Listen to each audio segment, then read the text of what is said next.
Itong seeds na to ng kangkong ay ilagay ko dito sa isang plat na to. Itong isang diretsong pahaba na plat.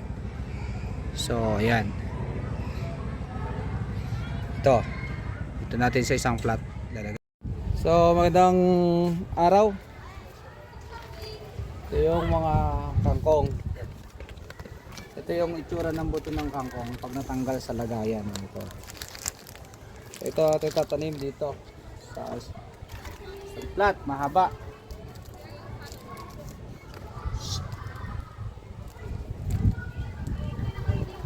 Ay, pag na. Dito na lang tayo sa gitna magtatanim. Oh.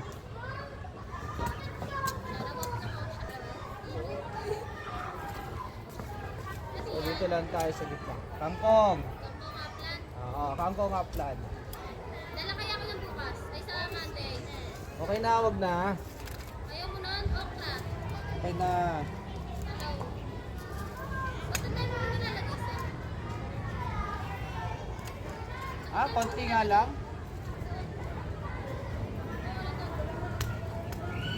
Tumutubo ba yan, sir? Ha? Hindi tumutubo ka mo, sir, no? Ay.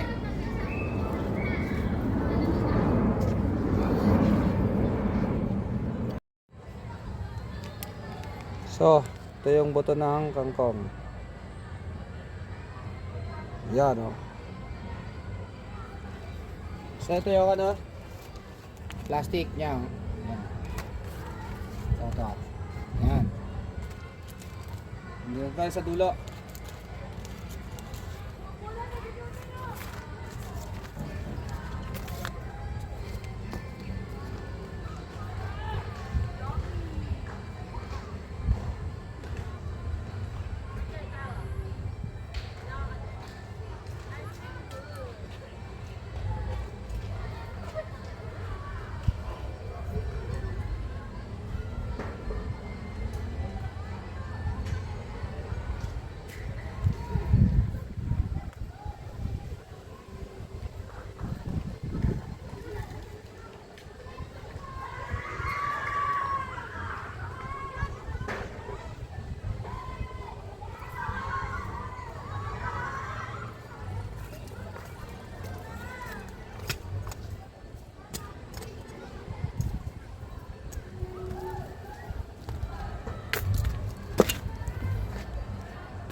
So, ngayong hapon, tayo ay magdidilig. Ayan, didiligan na natin yung mga tinanim natin ng mga buto para mabilis tumubo. Ayan, oh. Ayan. So, diligan natin para tumubo lahat yan. Ayan. Medyo mas madali ang buhay natin magdilig kapag may hose. Pero yung pataba na, mano-mano pa talaga yon. Pero kung ito pa naman, di pa naman niya kailangan ng pataba. Kasi buto yan, may ano na yan. Tutubo muna. Tapos maganda naman yung lupa natin. Ayan.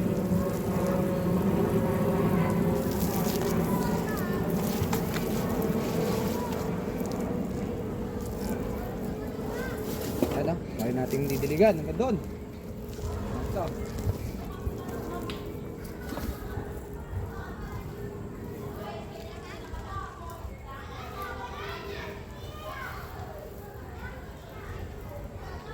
Ito, ano to ha? Kangkong upland to. Ito, puro kangkong upland. Oo, man.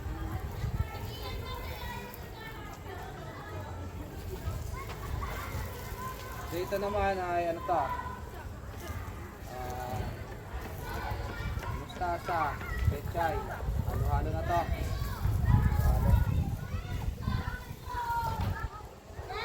Ah! Ganun. Yan!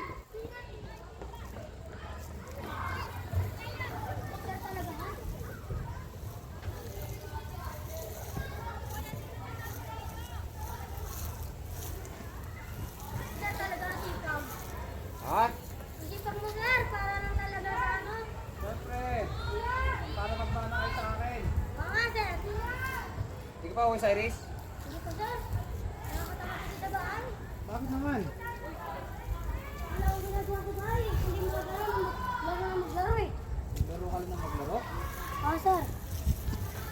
Naka-video pala, sir. Oh. Ganda ng cellphone mo. Ang linaw. Dilig ako ng ano? Nang... Anong tawag ba dyan, sir? Tanim na to. Anong tanim yan? Chay, tsaka mustasa. Uy, sarap. Kulang ka ba ng mustasa? Yes, sir. Pechay. Minsan, sir, minsan. Bakit minsan? Dahil palagi pag gulay. Eh, sir, wala namang gaano sa amin eh. Pechay eh. Tsaka mustasa eh. Nakapalengke.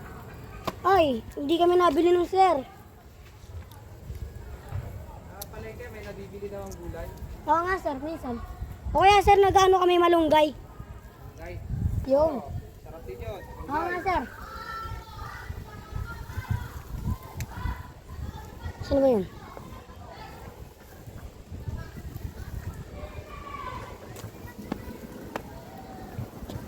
Diligan ko para tumubo agad yung mga buto na itinanim. Sir, kailangan ba talaga marami ang dilig? Oo, para basang-basa yung ilalim.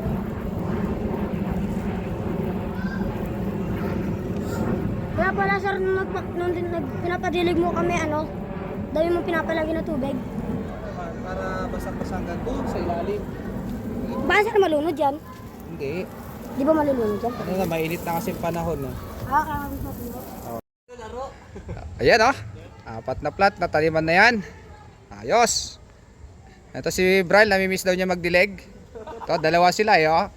Yan ang aking mga mga pioneer ko yan sa magdidilig ng pataba eh. Gusto nga ni Brian, idilig daw tong 5 drum ko dito ngayon eh.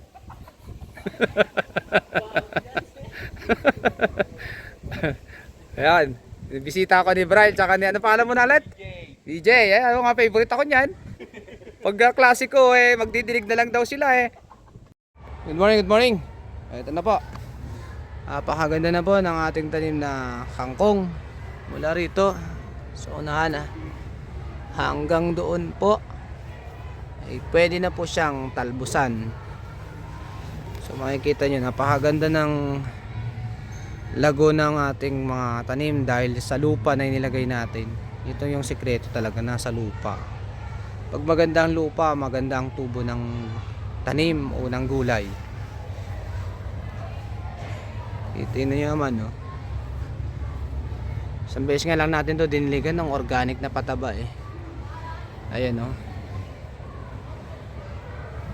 Isang beses lang natin to diniligan ng organic na pataba, pero kaganda na ng kanyang talbos. So paano? Pwede talbosan na natin to. Yan naman talaga ang purpose natin, kaya tayo nagtanim para may magulay. Hindi i-display. Hindi lang panahon pag may bisita sa gulayan, para may magulay talaga. Yun po yung talagang reason kung bakit tayo nagtatanim. Para may mailuto sa kantin. Meron din may pamahagi sa iba. Kumbaga meron tayong i-share na gulay. So nakakita no. Yan, Laguna. May kasama po yung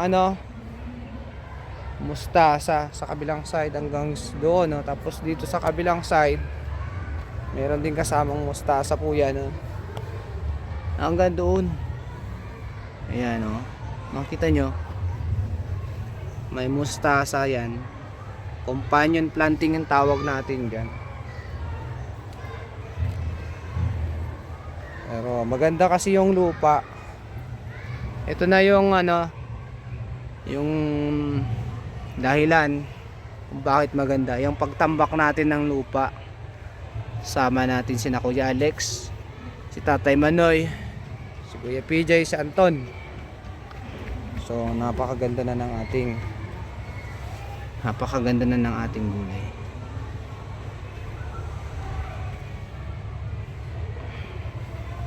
So paano? Magtanim na rin kayo. Mabilis lang po to. Itong kangkong, 1 buwan lang yan.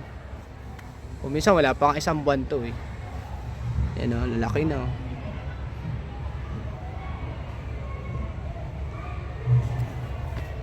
Ganda ng pagmasdan. So pwede nang talbusan.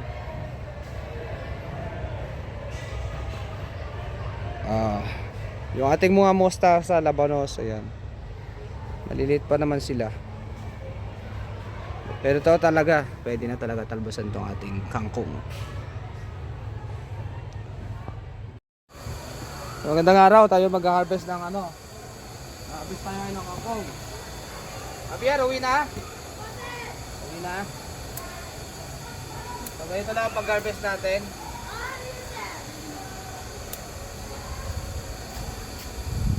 Ayan.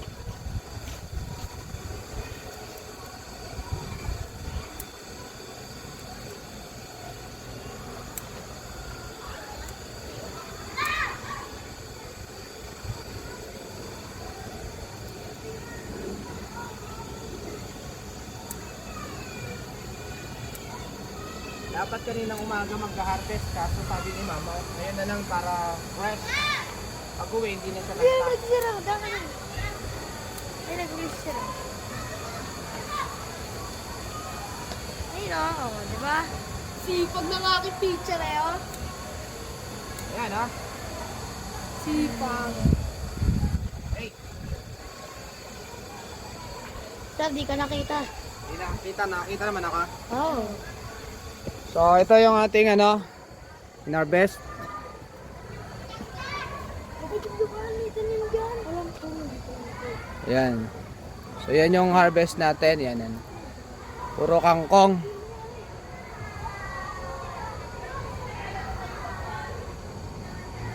Yan. So yan yung in-harvest natin. Harvest pa tayo. Ito, mag-harvest kami ni Ma'am Abe. O, siya magbibideo sa akin. Dito, Ma'am Abe, lakit mo. At luluto daw siya na, ano nito ba? Sinigang. Na Baboy. baboy. Bakit, Masilipin naman ako. bakit puro putol na ito? Ha? Bakit puro putol na yan? Harvestan na yan. Ganda. Sample agad yan, sample. Ang sarap din mag ginataang tulingan na may mustasa. Oo. Mustasa naman na Ay. natin. May labanos pa, may laman na ba yan? Wala pa? Mura pa? Susunod naman yan. Di po ba ang ano ng tanim, ang tataba? Ito kasi ano, Ayan o. talaga ito. May labanos, may pechay, may mustasa, kangkong. Ito na ano. Ang tataba ng lupa. Ano?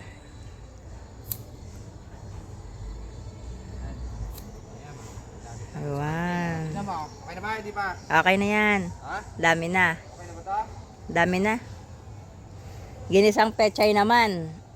Oo. Ay, one of these days with giniling. Ayan. Oo. Ayun, tataba ng halaman.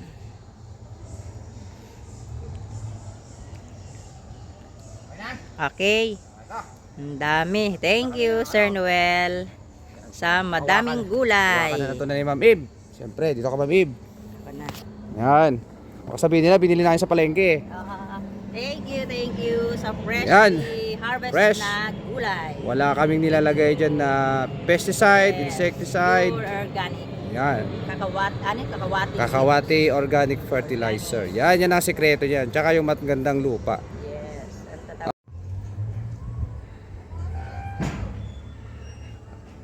Ayaw daw niya ng ano ma'am, ng, teka. Ayusin mo kasi yung, ano mo, pag smile mo, pangit ang smile mo eh.